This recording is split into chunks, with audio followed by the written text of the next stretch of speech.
ایک بچے نے سمندر میں اپنا جوتا کھو دیا تو بلکتے ہوئے بچے نے سمندر کے ساحل پر لکھ دیا، یہ سمندر چور ہے۔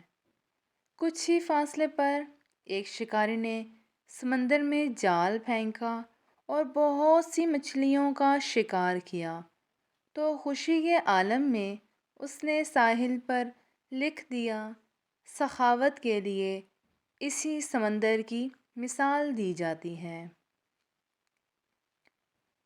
ایک غوطہ خور نے سمندر میں غوطہ لگایا اور وہ اس کا آخری غوطہ ثابت ہوا۔ کنارے پر بیٹھی غمزدہ ماں نے ریت پر ٹپکتے آنسوؤں سے لکھ دیا، یہ سمندر قاتل ہے۔ ایک بوڑھے شخص کو سمندر نے قیمتی موتی کا تحفہ دیا تو اس نے خوشی سے لکھ دیا، یہ سمندر بڑا کریم اور سخی ہے۔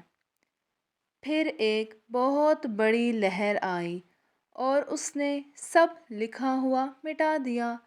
لوگوں کی باتوں پر کان مت دھرو، ہر شخص وہ کہتا ہے جہاں سے وہ دیکھتا ہے۔ خطاؤں اور غلطیوں کو مٹا دو تاکہ دوستی اور بھائی چارگی چلتی رہے۔ حضرت مولانا جلال الدین رومی۔